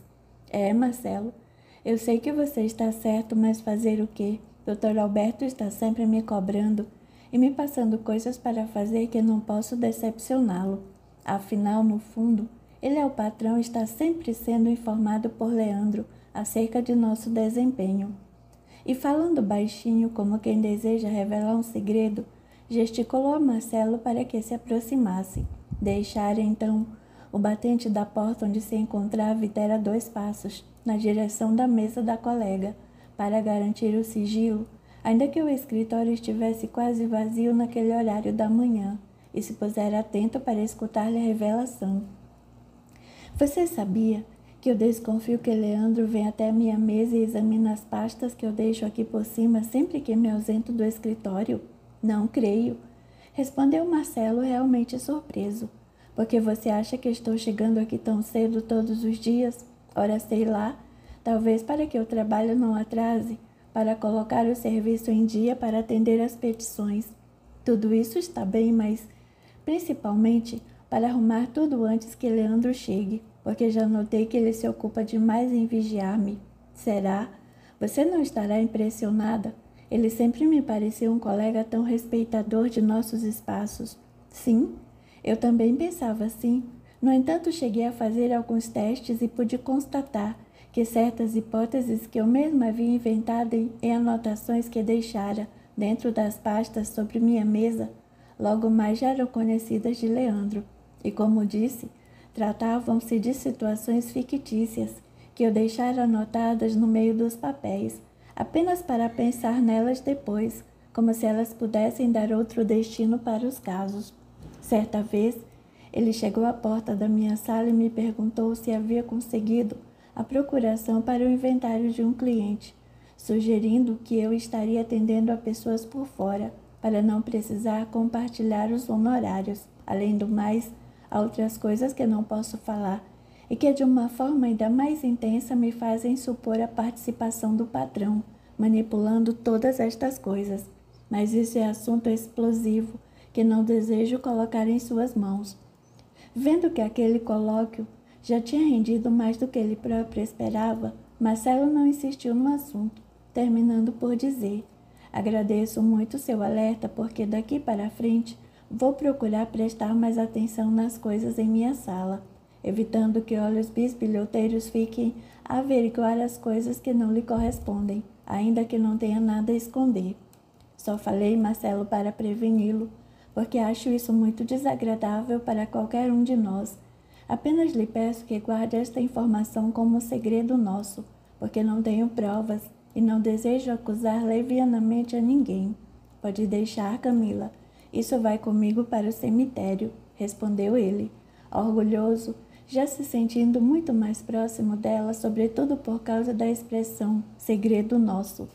Saindo dali, para deixar a jovem e formosa às voltas com suas rotinas, Marcelo passou na cozinha e preparou 2 cafés, um para ele mesmo e o outro para levar até a sala de Camila, como uma gentileza especial e uma forma de demonstrar agradecimento pela revelação.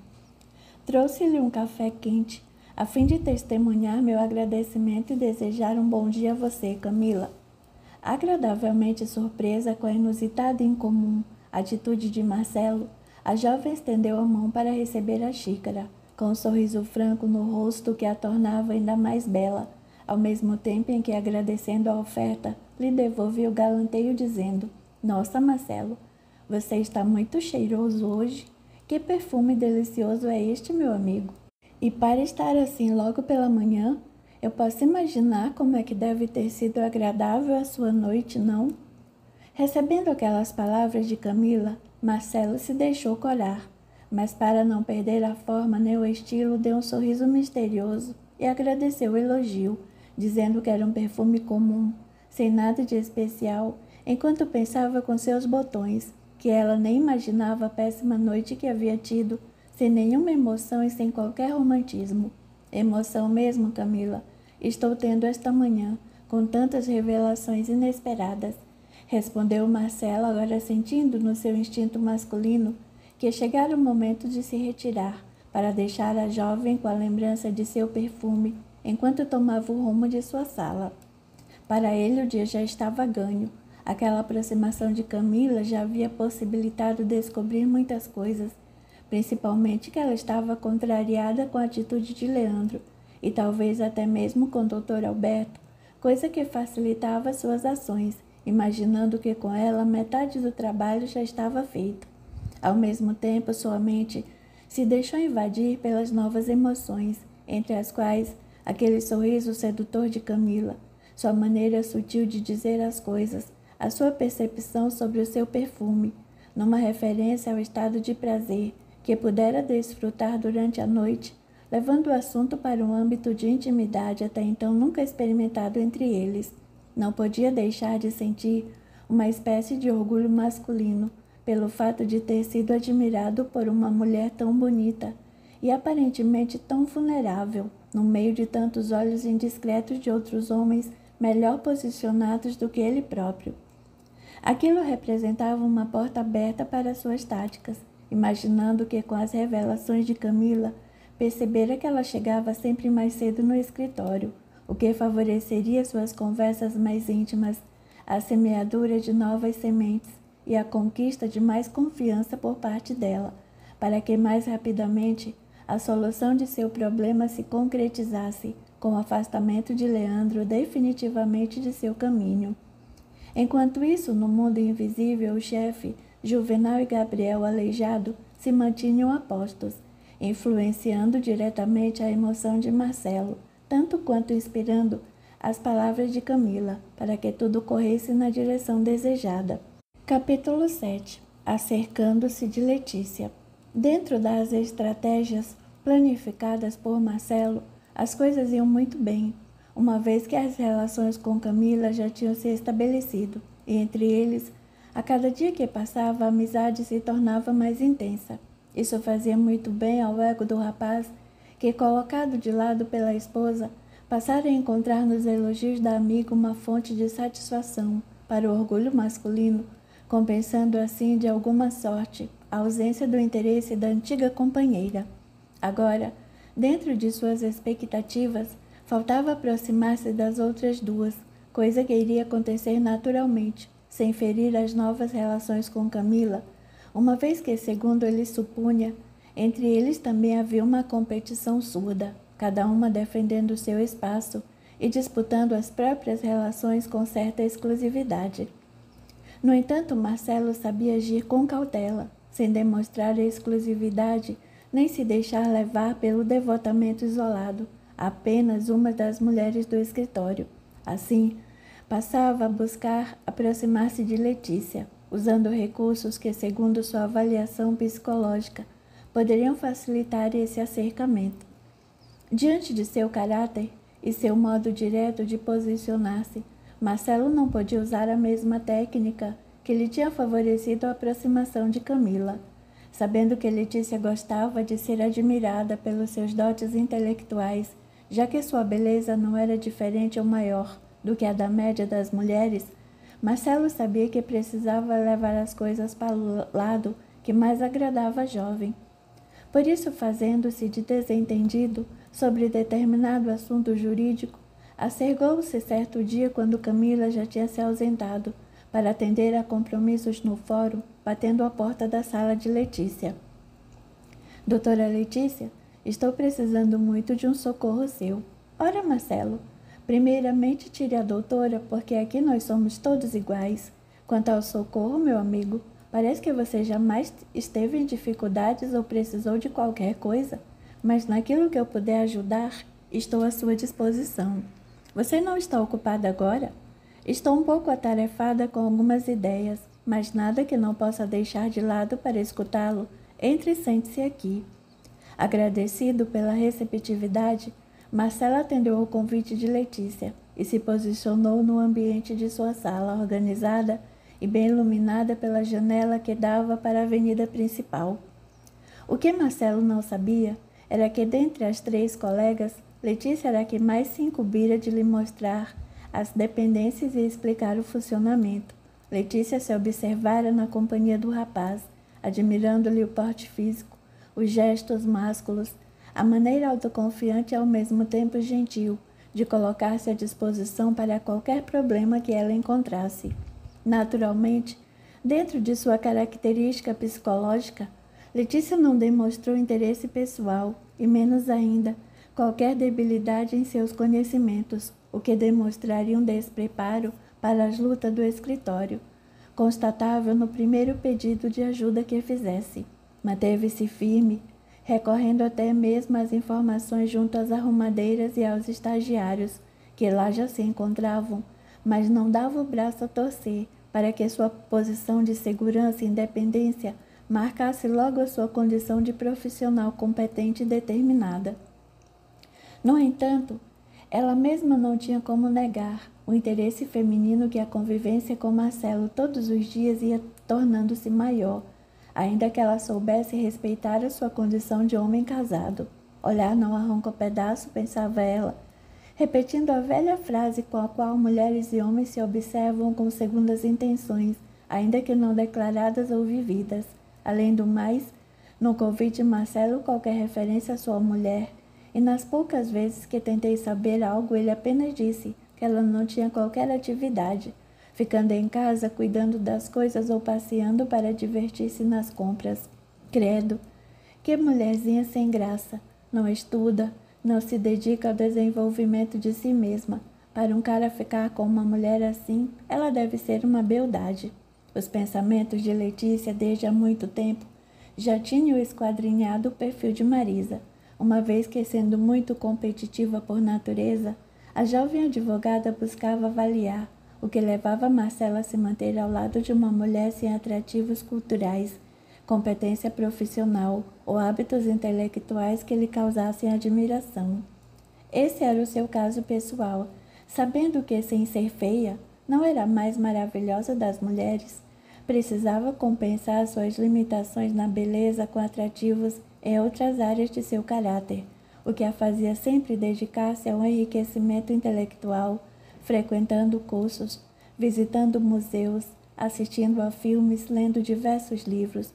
No fundo, entretanto, ela admirava Marcelo, que, sem saber de tal sentimento oculto, mantinha-se diariamente ao seu lado, dentro de uma distância natural que mais provocava a curiosidade de Letícia do que protegia Marcelo de qualquer intimidade. Intimidade essa que agora ele pretendia aumentar deliberadamente.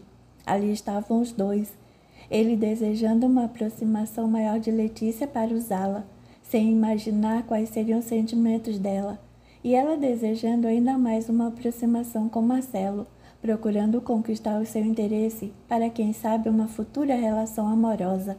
No entanto, nenhum nem outro poderia revelar-se de imediato, uma vez que em ambas as intenções ocultas eram muito maiores do que as suas palavras revelavam. Pode falar, Marcelo, qual o seu problema? Bem, Letícia, estou enrolada em um problema para o qual não encontro uma solução melhor que a outra.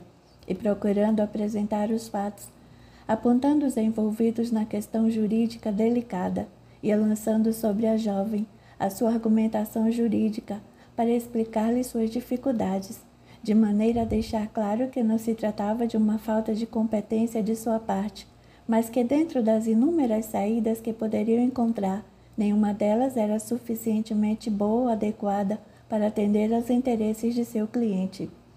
Por isso recorri à sua ajuda para que ela, estudiosa, inteligente e competente, pudesse avaliar a situação como alguém que está de fora, com todas essas virtudes, aconselhar um caminho mais adequado para ser trilhado. Este discurso de Marcelo caía como uma pluma no coração e no ego de Letícia, que outra coisa não desejava no mundo do que ser admirada por um homem inteligente, ser respeitada pelo seu conhecimento, ter a oportunidade de demonstrar sua competência e assim sentir-se importante. Ora, Marcelo, agradeço muito a sua consideração, mas estou certa de que sua capacidade pessoal qualifica muito bem para decidir o melhor caminho. Mas sabe, Letícia, por mais que tenhamos uma ideia clara das coisas, nem sempre a nossa cabeça está no caminho mais acertado. Por isso, e considerando todo o seu talento e dedicação, além da sua inteligência primorosa, não vejo melhor ocasião para recorrer a você como uma consultora, a fim de que, não estando envolvida sem os compromissos pessoais com as partes, possa me alertar, corrigir e orientar no sentido de não errar na hora da escolha da solução jurídica. Tudo bem, Marcelo. Apenas creio que vou precisar estudar isso com mais cuidado, a fim de que não me equivoque na opinião que você está me pedindo. Certo, Letícia? Já esperava por essa solicitação. Precisarei dar uma resposta aos meus clientes dentro de 30 dias. Assim você tem tempo bastante para poder ficar com os documentos e estudá-los como quiser. Que bom, Marcelo. Vou tirar cópias e levar os documentos comigo para casa, onde geralmente penso melhor, porque lá há mais sossego do que aqui. Puxa, eu a invejo, Letícia. Em casa é que eu não consigo trabalhar mesmo. Por quê, Marcelo? A mim me parece que o ambiente de casa é mais agradável para nos desligarmos das coisas e nos concentrarmos em determinado assunto. É que você mora sozinha, não é? Sim, eu moro sozinha. Mas em casa, continuou Marcelo, a dureza ter que conviver com alguém que adora ouvir música barulhenta 24 horas por dia. Muitas vezes nem mesmo para dormir eu tenho sossego. Minha esposa só me dá trégua quando sai com alguma amiga, quando vai ao shopping ou está dormindo. Escutando essas revelações, Letícia se sentiu mais importante perante si própria, já que de maneira pouco velada, Marcelo se referia à mulher revelando certo enfado, certo cansaço de suas maneiras, demonstrando uma discordância que o afastava da esposa de alguma forma. Mas você não reclama, Marcelo? Nem sempre todas as coisas podem agradar apenas a um lado. Um casal precisa se respeitar e se harmonizar em tudo para que possa dar certo a relação. No começo, Letícia eu falava, discutia, brigava. No entanto, depois percebi que Marisa era distraída para certas coisas e que eu ia acabar estragando o que era bom em nossa relação por causa de detalhes que poderia administrar com mais paciência. Afinal, o casamento não é feito somente de música barulhenta, não é? A expressão de Marcelo dava a entender que as relações conjugais íntimas que mantinha com Marisa eram a causa da aceitação de sua conduta impertinente, demonstrando assim que suas ligações com a esposa se mantinham firmes por causa da condição de amante arrojada, que diante das palavras reticentes de Marcelo, Letícia agora imaginava que Marisa deveria ser. E isso era a plena verdade. Marido e mulher se entendiam muito bem nas aventuras sexuais a que se deixavam arrastar, e nessa área estava o grande laço que os unia. Mas sabe, Marcelo, você nem imagina como é bom estar em casa, com uma musiquinha suave, com um bom livro, uma xícara de café cheiroso, um banho quente, um roupão macio. Isso é uma coisa muito agradável porque nos faz relaxar e estimula o pensamento. Por isso é que quando tenho causas complicadas, levo tudo para casa e lá encontro sempre a melhor solução. Ah, que bom, Letícia. Do jeito que você está falando, parece ser muito gostoso mesmo, só que em casa isso é impossível para mim. Gostando muito do rumo natural que a conversa estava tomando, Letícia continuou falando, já procurando uma forma de se manter ligada a Marcelo. Você tem algum telefone celular que eu possa chamá-lo pessoalmente, caso tenha alguma dúvida nos documentos e precise lhe pedir algum esclarecimento? Claro, Letícia. Desculpe minha distração. Eu gostaria que, se tiver qualquer problema ou precisar de mais informações, você me telefonasse neste número e eu ficarei muito agradecido pela atenção que está me dando neste caso. Mas não vou criar problemas com Marisa ao ligar para o seu celular. Não, nenhum. Marisa tem o celular dela e ela sabe que muitos clientes, homens e mulheres, ligam para mim. Não há nenhuma dificuldade nisso. Tudo bem então, Marcelo. Mais uma vez, desculpe tomar seu tempo e arrumar trabalho para o seu momento de descanso, Letícia. Não se incomode com isso, Marcelo. Para mim será um prazer muito grande poder ajudá-lo. Percebendo que o assunto tinha acabado, o rapaz pediu licença para sair e deixou a sala de Letícia, carregando no íntimo a sensação de alegria por ter conseguido quebrar o gelo que havia entre eles, pela distância que ela sempre gostara de manter.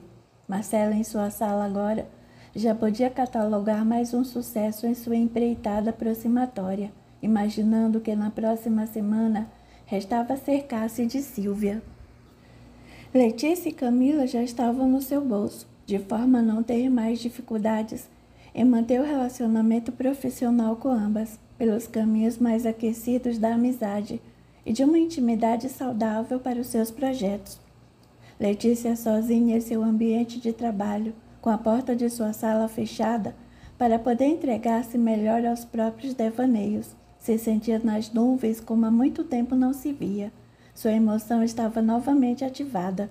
Diante dela, o jovem atraente e desejado lhe oferecia a oportunidade de aproximação, reconhecendo a sua capacidade e lhe dando inúmeras informações sobre o relacionamento afetivo que mantinha com a esposa.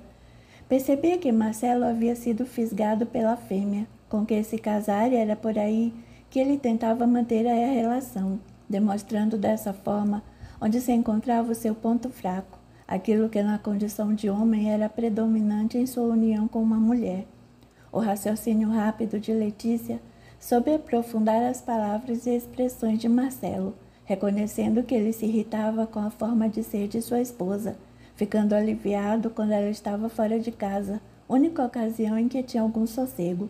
De qualquer forma, para conseguir conquistar seu interesse, ela precisaria investir na provocação do seu instinto masculino, sem se vulgarizar e sem se oferecer para que isso não acabasse se voltando contra ela mesma. Dentro de seu coração agitado pela excitação produzida por aquele encontro, Letícia sabia que essa era a sua chance. Esse era o momento de investir para que o homem desejado acabasse se interessando por ela e descobrindo suas qualidades femininas, além das muitas qualidades intelectuais, acabasse por aceitar trocar de mulher, reconhecendo que com ela ele sairia ganhando muito, porque ganharia uma companheira igualmente ousada, mas além disso, uma mulher inteligente, interessante e competente, dentro do mesmo ramo de atividade profissional que ele próprio desenvolvia.